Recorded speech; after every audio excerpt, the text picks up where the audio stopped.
fallait qu'on ait notre empreinte et notre moulage avant de partir, de rentrer de Madrid.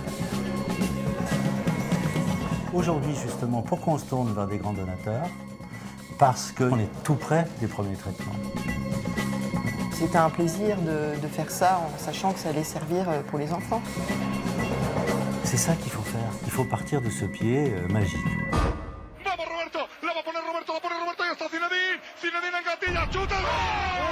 Le pied de Zidane, le voilà en pleine action. Celui-là même avec lequel il inscrit le plus beau but de sa carrière en finale de Ligue des Champions face à Leverkusen le 15 mai 2002 à Glasgow.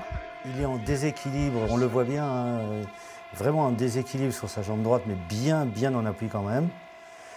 Cette volée, elle est magnifique, quoi. Elle est extrêmement difficile à faire quand ça vient du côté. Et c'est un but d'anthologie, quoi. Je veux dire, tous les amoureux du football peuvent être d'accord avec moi. C'est un but exceptionnel, voilà. Et c'est pour ça qu'on a choisi, mais qui l'a choisi? Son pied gauche, même si Zizou est droitier. C'est Guy Alba qui a l'idée de faire du pied de Zidane un objet de luxe en cristal. Son but, trouver de nouveaux donateurs pour Ella. Zidane, parrain de longue date de l'association, est partant, la directrice de Baccarat aussi. Quelques mois plus tard, le pied en cristal est officiellement dévoilé à Paris en présence des enfants malades. Même si mon pied il est joli, c'est surtout le cristal qui est magnifique. Donc voilà, je suis content de pouvoir justement, d'avoir dit oui à ce projet et justement pour Ella.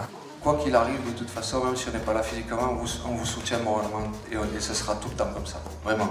Et ça, c'est le plus important. Mais avant d'en arriver là, il a fallu tout le savoir-faire des équipes de Baccarat pour concrétiser le projet. C'est Nathalie Blaise qui a eu le plaisir d'aller mouler le pied de Zidane à Madrid. Avant cela, ses collègues ont dû servir de cobayes car l'opération est délicate. C'est une première. En plus, c'est Zidane, donc c'est pas n'importe qui. Donc la rencontre, il est très abordable, plutôt sympathique. Avant d'en faire un moule définitif, le pied va subir un léger lifting. On enlève tout ce qui est petits détails de peau, on laisse surtout ce qui est veine et tous les détails là, au niveau des doigts de pied, mais tout le reste, c'est lissé. La série offerte par Baccarat à Ella se limitera à une centaine d'exemplaires. 14 généreux donateurs ont déjà passé commande pour ce petit bijou à 40 000 €. Parmi eux, Zidane pour le numéro 10 et François Pinault pour le 98. Chez Baccarat, ce projet solidaire aura fédéré les salariés. Ça leur sort du quotidien. Les gens ont l'habitude de travailler, vous savez, faire sa production. Que là, ils ont vu quelque chose de différent. Bon, certains aiment beaucoup le football. Donc ils ont vraiment adhéré à la situation. L'éclat du cristal de l'excellence pour attirer de nouveaux donateurs. Pour Ella, trouver de nouvelles sources de financement pour la recherche est devenu une urgence. Aujourd'hui, on finance, pour la moitié des fonds qui sont engagés, on finance des essais cliniques sur des enfants ou des formes adultes de la maladie.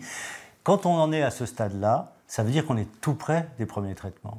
Et donc, deux choses. Un, il faut aller plus vite. Deux, ça coûte plus d'argent parce que les essais cliniques, c'est horriblement cher. Et tant que l'industrie pharmaceutique privée ne s'intéresse pas à nos sujets, c'est à nous de faire le job. Après le pied de Zidane, l'association réfléchit à d'autres idées pour poursuivre sa conquête de mécènes solidaires.